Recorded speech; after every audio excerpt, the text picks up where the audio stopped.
Okay, so last day we talked about how to make acids and bases. When I have a metal like sodium or magnesium, or what else did we do? Some iron, and we burnt it, and we made the oxide, and we dissolved that oxide in water. What type of solution did that make? Do we remember? Basic, because what color was the bromethymol blue? It was blue. Base blue. It turns out that many base indicators are blue. Litmus is blue. So it was basic. Excellent. When we took non-metals, carbon and sulfur, and we did some, what else did we do? Oh, we did carbon, sulfur. Sodium was over there. I think we just did carbon and sulfur for those two. What type?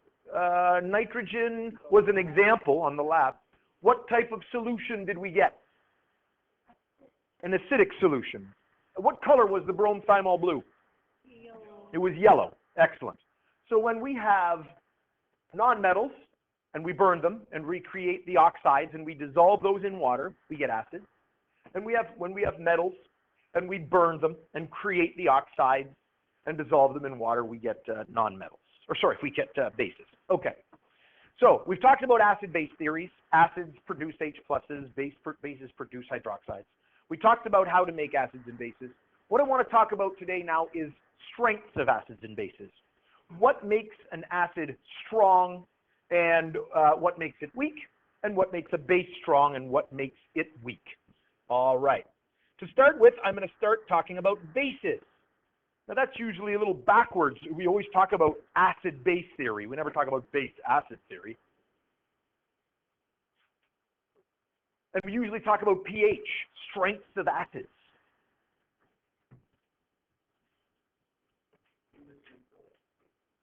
What's that? Oh, all right. No.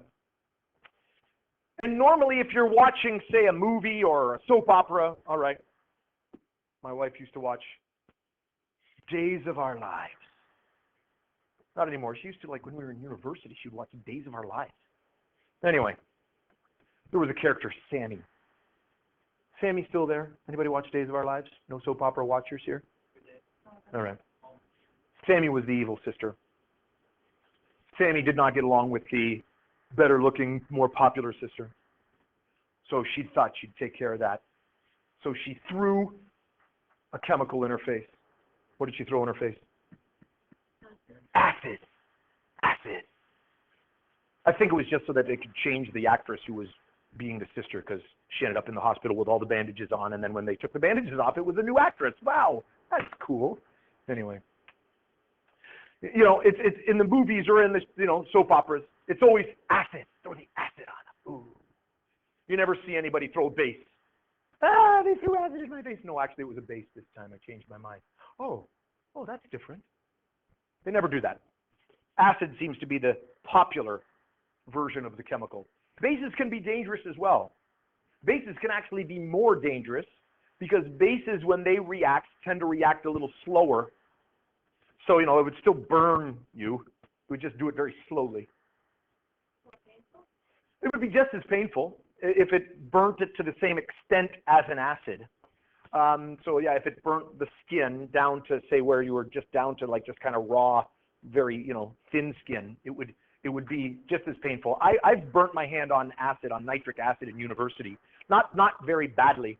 We were using a pipette to transfer concentrated acid into I think a volumetric flask. We were diluting the acid, and someone had used the draw up device incorrectly. That some of the acid had dripped to the outside of the pipette. So when I went to pick it up, I was grabbing the device that had acid all over it, and I didn't notice it right away. I kept working away, and then I noticed my hand. It was kind of tingling a little bit, feeling a little cool. So when I looked where I had grabbed it, the skin had turned black because it had already started to react with the water in the cells. That's what it does. It sucks the water out of the cells, and then the H pluses also attack. So I washed it off my hands, and it wasn't too bad of a burn in that I still had a little bit of skin left, but you could see there was like a crevice in my skin where it had eaten away the skin at that particular point. And it was during the winter, so if I didn't wear gloves when I was walking to class, I could feel the cold, and like my nerves were exposed in that spot. Not a bad burn, but you know, it was strong acid, and it took about 30 seconds to do that type of damage. It didn't take very long. Bases will burn as well. It just takes a little longer, but it can achieve the same amount of damage. All right? Okay, so we're going to talk about bases first. The reason we're going to talk about bases first is because we're going to be doing calculations on acids at the end of the class. So a strong base is one that completely dissociates to form hydroxide ions. Strong bases are excellent electrolytes. So here we've got sodium hydroxide, and it is dissociating. And you can see here that sodium hydroxide, when it dissociates, produces one hydroxide ion, okay? And it dissolves very well and produces lots of hydroxide ions. Let's do a second example. I've got a little calculation we're going to do in a moment. What if I was dealing with something like barium hydroxide? What if I had barium hydroxide? All right? Barium hydroxide, you'll notice, has two hydroxides for each barium. There it is right there. So when barium hydroxide dissociates, I'm going to end up with a barium plus 2. And how many hydroxides will we get? How many hydroxides are we going to get here? We're going to go to the Monday morning Amy on this. 2. 2 hydroxides. 2 hydroxide. Whoops. There's no H there. 2 hydroxides. Minus 1. Barium hydroxide, if I dissolve the same number of moles of barium hydroxide is actually twice as strong as sodium hydroxide because it produces 2 times the number of hydroxides. All right? Let's do a quick little calculation here to just kind of illustrate that. So let's determine how much hydroxide ions we would get if we dissolved 0.26 moles per liter of sodium hydroxide in, and we had that in water, that solution. Now this might be a little different than those who printed it off. I don't know if you did print it off, because I changed it. I edited it a little bit just before class because I didn't like the order. And then let's do the calculation for barium hydroxide.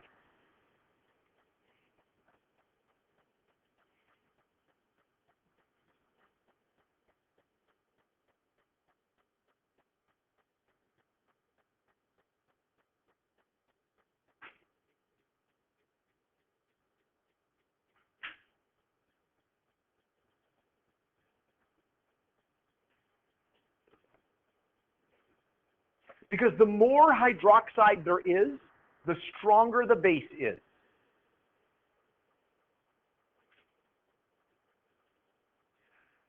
In order to do this, we need the formula. We just looked at it. NaOH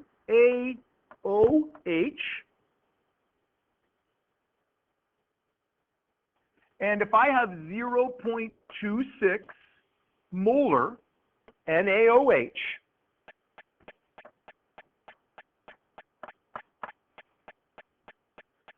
each NaOH will produce one OH times one OH,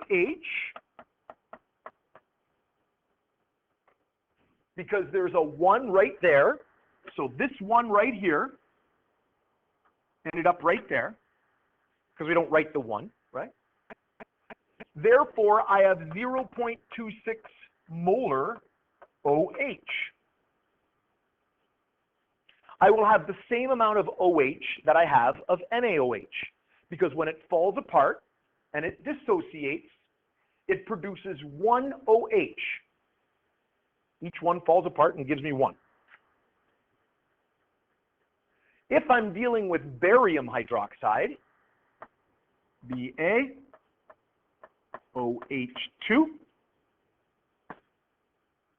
when this falls apart, it's going to produce 2 OHs. Well, does anybody have an idea what the answer is without even me writing it down? Because it is very intuitive. This is something that's like, oh, well, if that's got 1 and that's got 2, all I have to do, any ideas how to get the answer? Multiply it by 2. There's twice as many. We can write it out, but it's that intuitive. 0.26 molar barium hydroxide. I'm just going to write it out so that we can see where it's coming from. But you're right, we're simply multiplying it by 2 times 2 hydroxides for each one. And what is that number? 0.52? 0.52 molar. Yep. No, that'd be a 1-mark question. There's nothing, I'm just writing it out so that you can see where all the numbers are coming from. But I would even accept it if you just wrote the number down. It is that intuitive. But again, I just want to illustrate this 2 is that 2, right? We're seeing we got 2 of them. Okay? So I just want to add one thing at the end. Therefore, this is 2 times as strong of a base. So because barium hydroxide has more hydroxides in it, it's twice as strong. It's producing more hydroxides in the water. And the more hydroxides there are, the stronger the base is. Make sense? Okay. All right. Now, those are bases that we call ionic bases. There are other types of bases that are called weak bases. And it doesn't completely dissociate. Some of the hydroxides stay stuck to the molecule.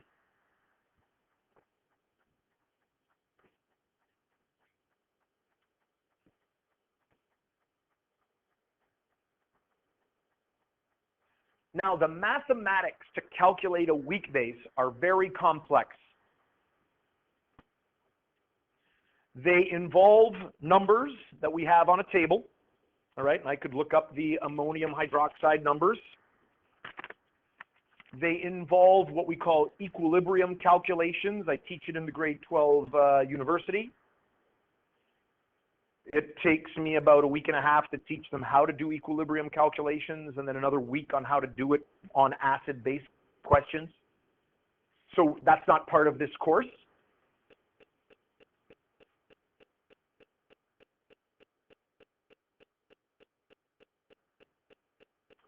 So all you need to know is that if the base is weak, all right, and I'll use red here, if the base is weak, very few dissociate.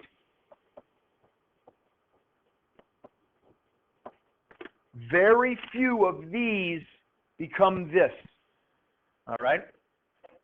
So in the end, we have here a low concentration.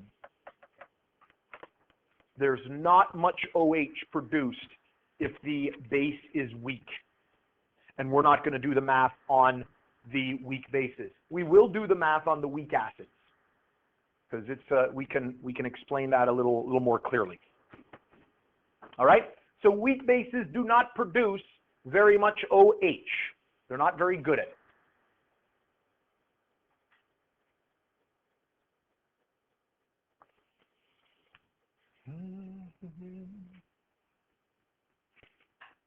And I'm not sure where everyone's at. People are writing various locations, which is fine. Am I advancing? Okay, let's talk about strong and weak acids. Remember, when acids are in water, we say they ionize. Remember, that has to do with the holding the hands, right? Acids are like they're holding hands, and you've got to actually break the bond first. We call that ionization. So the strength of an acid depends on its percentage ionization. What percentage of the molecules breaks that bond and becomes H+? So we have a very clear numerical way to represent acids. It's called percentage ionization. We've done many percentage calculations. We'll be doing another one today.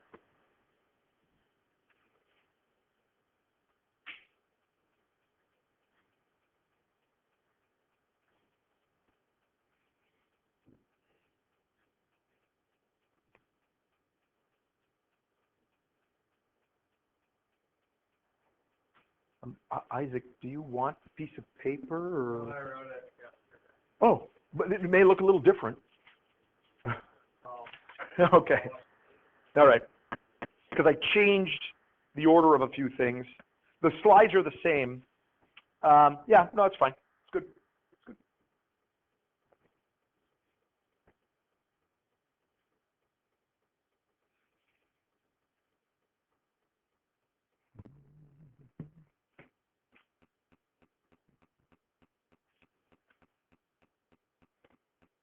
Is this still a symptom of having to get up early this morning, Amy?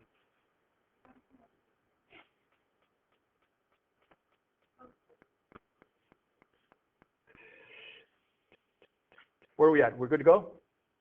Okay. So let's talk about strong acids. And actually, I don't like the 100%. It's not necessarily 100%, so I'm going to make a change. I'm going to say greater than 99%. And you might say, what? That's pretty close to 100%, don't you think, Mr. Sanders? But there are no acids that are 100% ionized. They can be close, but they're technically not 100%. So strong acid, an acid that ionizes almost completely. That's why I had to take away the 100%. It's as if, if we're talking about a test, they're almost perfect, but they're not quite perfect. What does that mean? That means when you put an acid in the water, almost 100% of the H's fall off when they get into the water. Not quite, but almost 100%.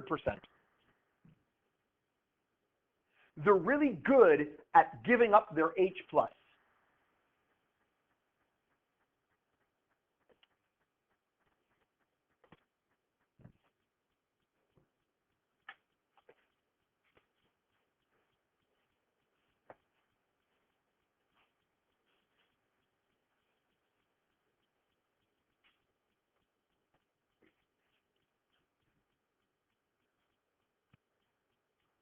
So strong acids are excellent electrolytes and they undergo fast reactions. Thank you.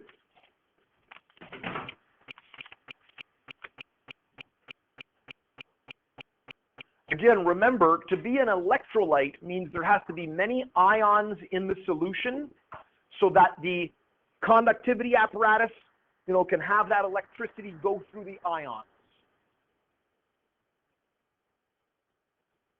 Greater than 99% ionized. It means more than 99% or 99% of these became this. So in a strong acid, there are many ions. There are many ions in there. And that's why they're excellent electrolytes and their reactions are fast. There's lots of ions in there to do their attacking. When I burnt my hand, lots of H+ attacking the cells of the skin to break them down. Notice this A. There is no A on the periodic table. That's just a general form for an acid. Whether I'm talking about HCl, put a Cl there, or whether I'm talking about nitric acid, which is what I burnt my skin on, HNO3, all acids are the same. Put them into the water, one of the H's falls off. If it's 99% of them that fall off, then it's strong. Again, I'm not sure where people are. Various devices are rolling. Can I go ahead? People can stop me if I'm there. Okay. So then a weak acid.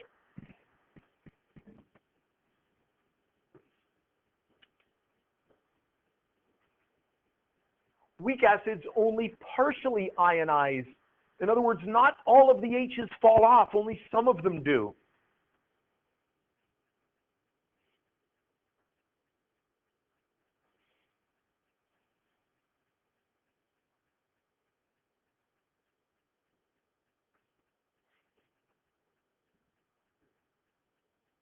In my little note here, less than 50% of the H's fall off. If less than 50% fall off, as chemists we say it's weak. They're poor electrolytes.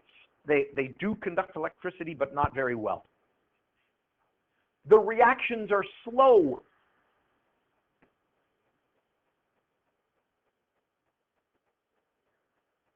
If only 50% of these produce this, I don't have many ions.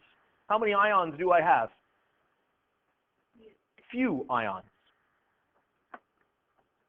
Few ions are formed, not many.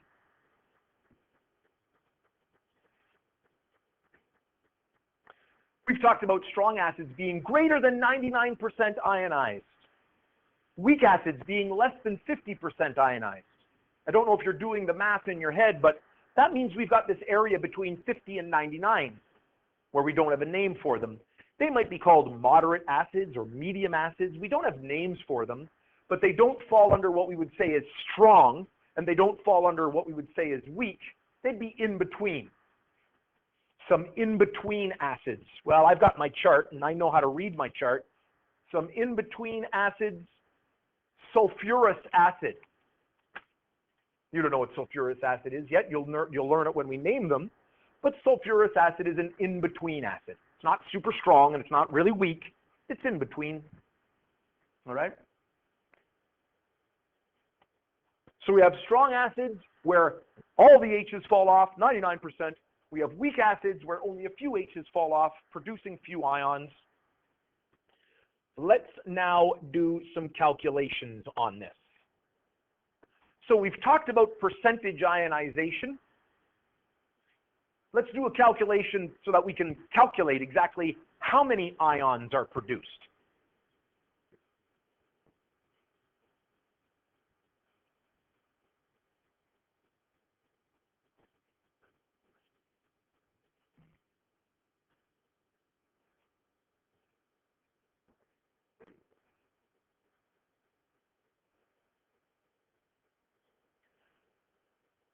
Now, have I introduced you to the square brackets?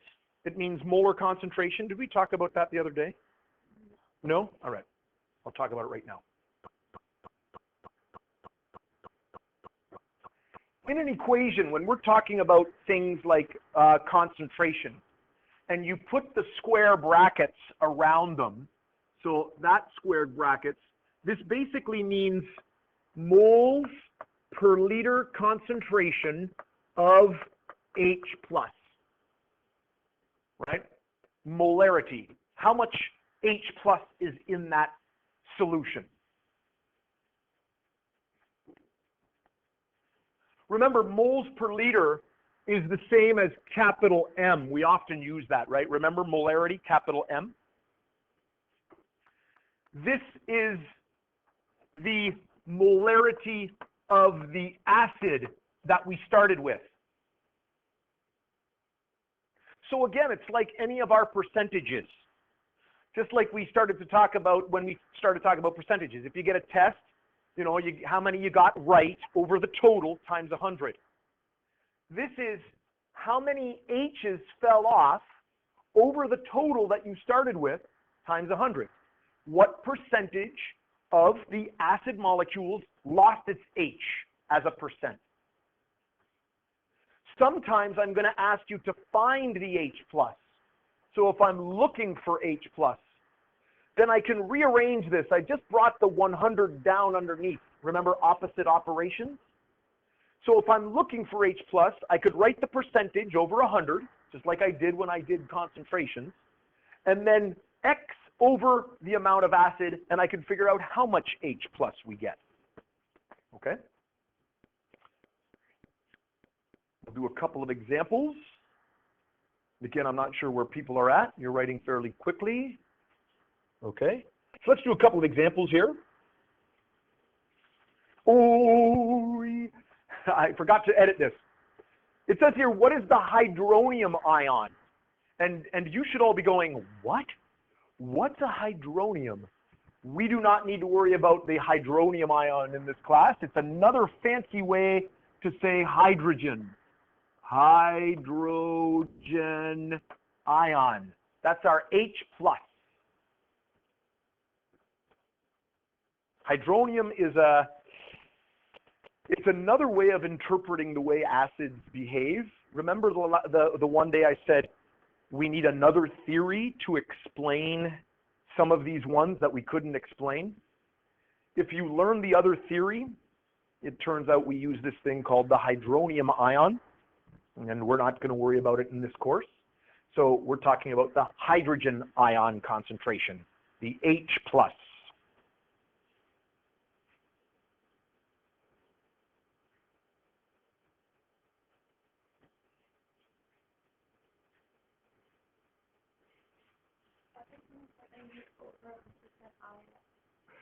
It can't be. Where is it over 100% ionized?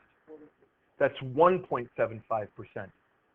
Only 1% has ionized, okay. Not 175%. You're right. Nothing can be more than 100% ionized. You are correct.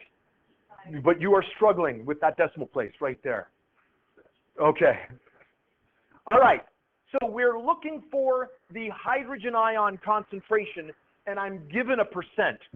So I'm going to use the version that has percentage ionization over 100 equals concentration of, H+ over concentration of acid. Because I want to find the H+. What am I putting in for percentage ionization? Yep. 1.75% out of 100 is ionized. I want to find the H+. We can put an X in there if it makes you feel better. I sometimes just leave in the, H+ part of it. What do you want? Do you want an X or not? I don't care. X? X over, and what's the acid concentration? Yep. 0.56 molar. 0.56 molar. Rearrange and solve for X, and we will have determined how much H+ there is. Again, you can do opposite operations, bring that up over there, or you could times by 0.56 times by 0.56. Those cancel out. X is equal to.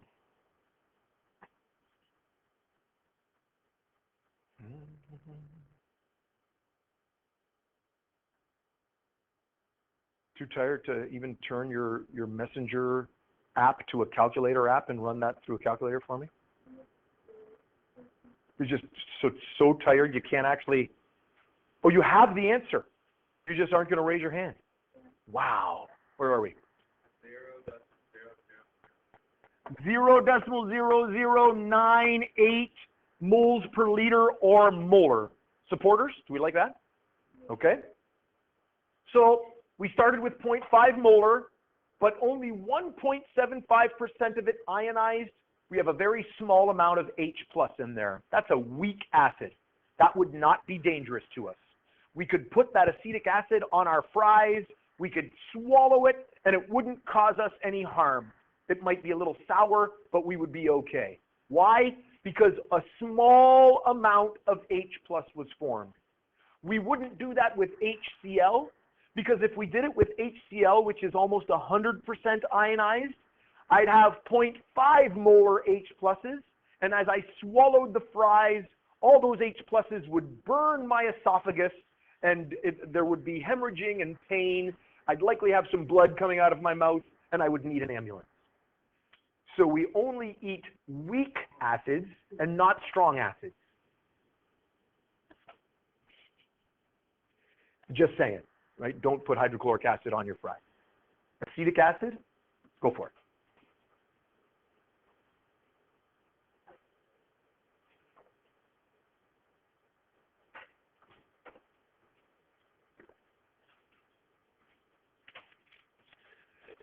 I do have a few more slides, even though at this point it says worksheet. When we're done with the other slides, you can then go ahead and work on the sheet for the rest of the class.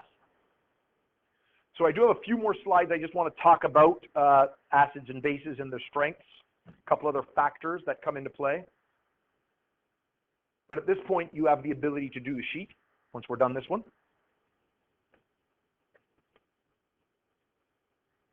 Really only two types of questions when it comes to percent ionization. It's either find the H plus or find the percent ionization.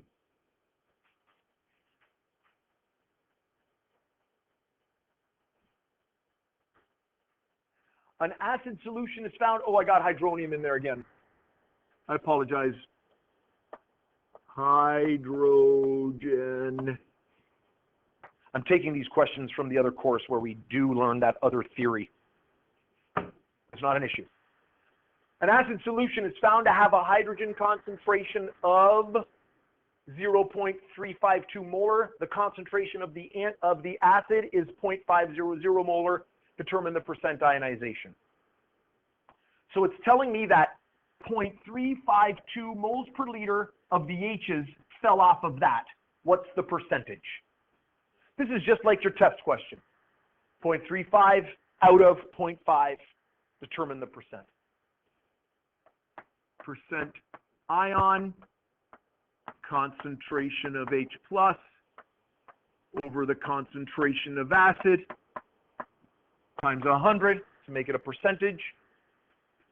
0.352 molar over 0.500 molar times 100. Awaiting an answer. You got one? 70.4%. I didn't state what acid it was. There's no need for the name if we measured it. This is one of those in the middle guys, middle of the road guys. Okay? Okay. So there is a worksheet, but we're going to continue on. I do want you to write this down. I want us to go over some logic about whether it's strong or weak based on whether the properties indicate so. There's another slide after it. I got a couple more things I got to talk about.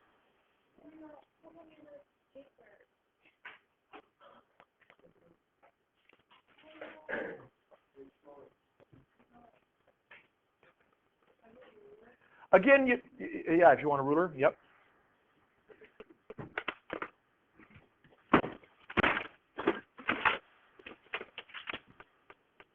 Anyone else in need of a ruler? Wanting a ruler? No?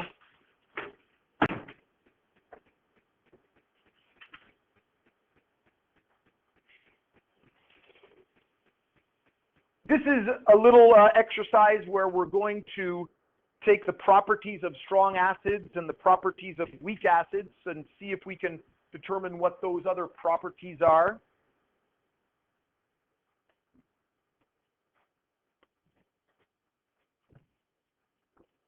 Oh, no.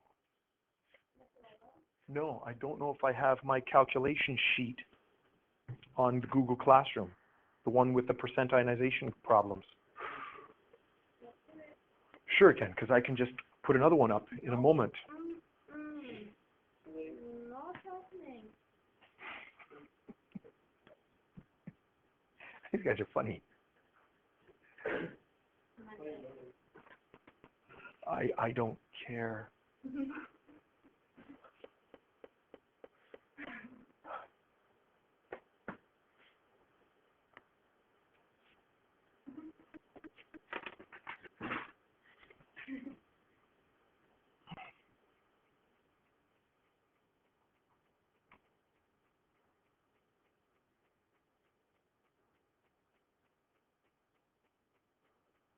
Oh, I do have the calculations. Yes, they're in place. All is well. No worries. All is well. How is that well? It just is.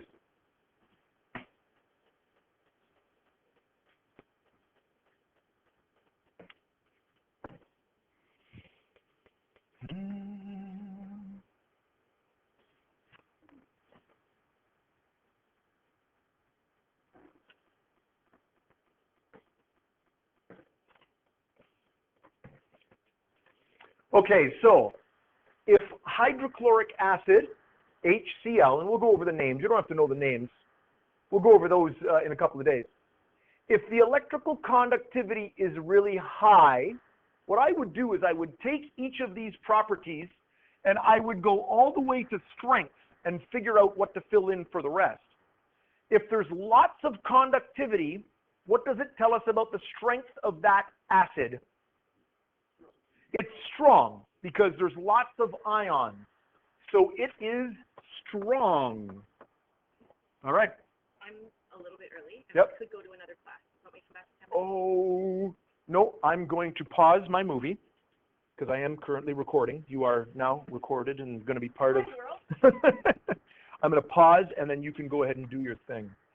I forgot I put you down for today. Oh, as we were saying, high electrical conductivity means there's lots of ions there, and if there's lots of ions, then it's strong. So at this point, everything else falls into place. They're all the same, right? So if they're all strong, they're all going to be, speed of the reaction is fast. Oh no, it didn't, because I should back up here. So speed of the reaction will be fast. Percent ionization, greater than 99%. All right? And the ionization reaction, HCl, H plus Cl minus. All right? And I got under the end, under that thing there. Get out of the way. You. Stop that. Oh, I am struggling with my device today. Cl minus. All right? So, slow electrical conductivity is one of those days. Electrical conductivity is low. Strength, weak. Percent ionization, less than 50. And again, the ionization reaction is always going to be the same, except the one H is going to fall off of on all of them. H3O2 is going to be H plus, and it's very tight there, C2H3O2. All right? Let's not worry about the ionization reaction at this point. Let's complete the rest. Weak, what am I going to start with here? Low speed of the reaction. Low, less than 50, and 1H is going to fall off. Actually, let's do this one. We only deal with 1H at a time. H2CO3 results in an H plus and an HCO3. Only 1H falls off at a time when we're dealing with acids, okay? 100%, I like the greater than 99. What is this? High reaction, fast, strong, and again, just 1H, all right? 1H falls off at a time when we do these. What's this one? High, fast, strong, greater than 99%, and HNO2, slow and weak and less than 50. All right. And things are moving a little slower than I'd like today, so don't start writing the next slide. I might make a decision that we're not going to write it down. Am I good to go ahead if we kept up? Let me know if we haven't. Are we good? You got all that information? We're not going to worry about this. This is just dissociation and ionization. We've practiced that. I do want you to write that down. This is the last slide. This is the last slide. This is the last slide, okay? We're almost there. You're done? Would you want a piece of paper? Okay. We've talked about strengths of acids and bases, but there's also a second factor. How much stuff did you put into the solution? Is it concentrated or is it weak?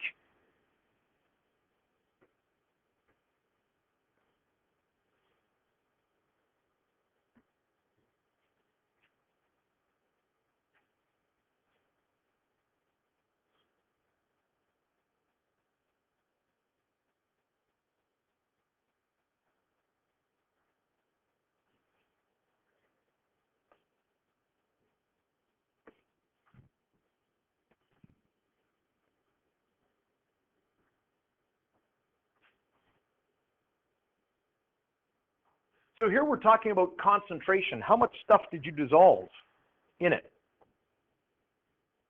A dilute acid has a small amount of solute, 0.1 moles per liter, HCl. A concentrated acid solution has a large amount of solute. In other words, has a large amount of solute. We've dissolved a lot of it in there. The example there, 12 molar HCl.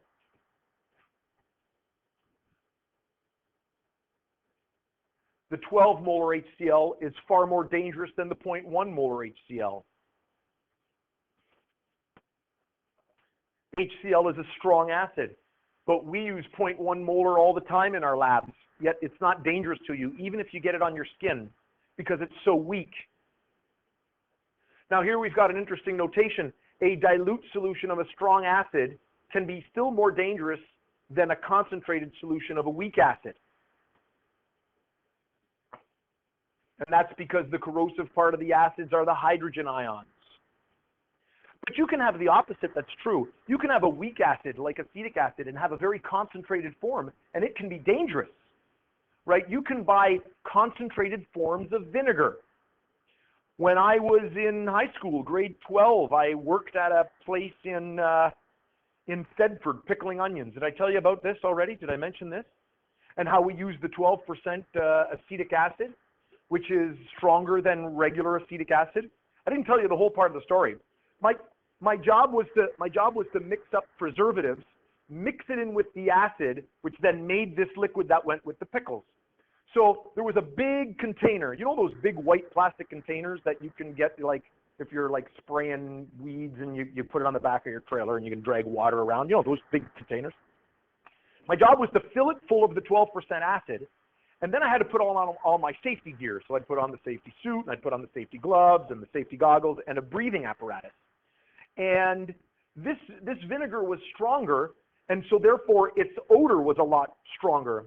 So I went to take the chemicals that I'd measured out and went to dump them into the container, and my breathing apparatus just pulled away from my face, just a little bit. And the woof of this acid came in. And the next thing I knew, I was laying on my back on the ground, and some guy was over me going, "Hey man, you okay? You fell pretty hard, man." And that even though it's a weak acetic acid, because it was a concentrated version, the odor was enough to just knock me out. Done. So yeah, you can have weak acids that are highly concentrated, and they can also be dangerous. And then soon after that, my boss asked me not only to mix the chemicals, but to clean the bathrooms. And I said, wait a minute, that wasn't part of my job. So I quit. And then I made roof trusses in Glencoe for the rest of the summer. There you go. That's my grade 12 year of jobs, bouncing around from one job to the other. What was that? Regular vinegar is 5%. Yep. Okay, so that's the end of the lesson. And I'm going to stop my video, and then I will show you where the